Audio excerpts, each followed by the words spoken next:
coneixerem l'artífex d'una iniciativa simpàtica i cridanera, un seguit de fotografies en què surt la vena més divertida i humana dels venedors del Mercat Central de Tarragona.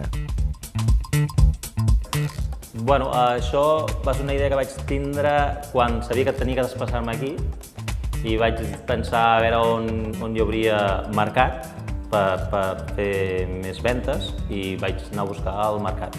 Vaig anar a oferir-ho al mercat la possibilitat de fer-li unes fotos exposant cadascú el seu producte i se'm van obrir perfectament a fer-ho i els hi vaig fer tot aquest reportatge amb una petita intenció de la llarga, potser farem un llibre amb les imatges dels propietaris del mercat. Van ser divertides perquè tots van dir que no eren fotogènics i això és mentida, que tots van quedar molt bé. Després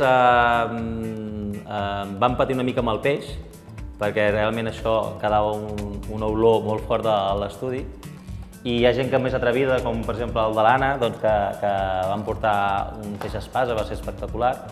Una anècdota va ser el del Bar Colón, que li van posar, amb el Photoshop li van fer un cabell fals, és calvet, i llavors li van fer el cabell fals, i va quedar molt bé.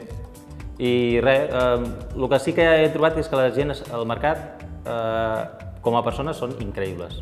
Hem trobat que són molt bona gent, es presten a tot, i jo la gent no entenc com no va més al mercat a comprar, perquè realment tenen bons preus, quan et coneixen ja volen que siguis el seu client, t'ofereixen tot i si no ho tenen intenten aconseguir-ho amb una altra parada. Dic, no sé, és un bon comerç. Em va agradar molt fer el reportatge aquest de fotos del mercat. El tornaria a fer encantat de la vida. Foto 13, primer tothom pregunta per què es diu 13 i nosaltres abans estàvem al carrer Comte de Rius i no es diu perquè estàvem al número 13, sinó era perquè érem 13 socis. A l'any 87 es va fundar, 86-87, i a l'any 95 ens el vam quedar, la família Font, que venim d'una família de fotògrafos de Torredembarra, de tota la vida, i llavors a partir d'allà, el 97, ja vaig començar a ocupar-me jo, i per la situació on estem i el carrer on estàvem, doncs al final vam decidir d'apostar, ja havíem mirat molts cops al mercat, de vindre al mercat a treballar. Això és el Huevo d'Oro de Tarragona, és on més es pot treballar, encara que hi hagi tanta crisi i encara que el mercat estigui com està. Hem vingut a posicionar-nos forts aquí a Tarragona, a fer molt d'estudi, casaments, reportatges. Tenim venda, perquè tenim molta clientela de fa els últims, l'any que ve farem 25 anys a l'aniversari.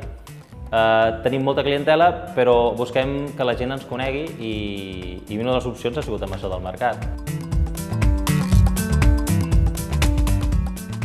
El més important de la fotografia és la llum. Si domines la llum, la fotografia està feta. Això com a exposició, com a la gent que vegi que la fotografia està ben feta. L'altra cosa és tindre traça amb el client.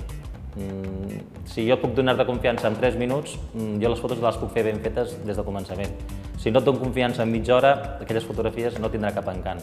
El fotògraf també ha de ser una mica psicòleg en el sentit que has d'intentar trobar realment el que aquella persona té. Amb una persona més gran o adulta és fàcil, però amb un criu és molt difícil i t'has de transformar en un pare que juga i intentar aconseguir que aquell criu rigui, que vegi que ets melós, que no estàs nerviós, que el criu el tranquil·litzes i llavors és l'arma fundamental per la fotografia.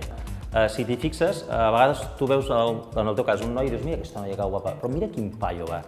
I dius, ostres, aquesta noia ha tirat aquest home i potser a tu no t'agrada físicament o no t'agrada com és, no és fotogènic per tu, no és guapo, i a aquesta dona li encanta aquest home. O sigui, fotogènic tothom ho és de la seva manera.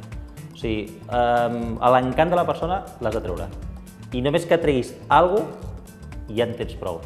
I és un somriure, un detall, una mirada, un gesto, un fet, i també hi ha la paraula. A vegades la gent que sap exposar encanta, obre a tothom, no? El sentit de dir soc fotogènic només parlant.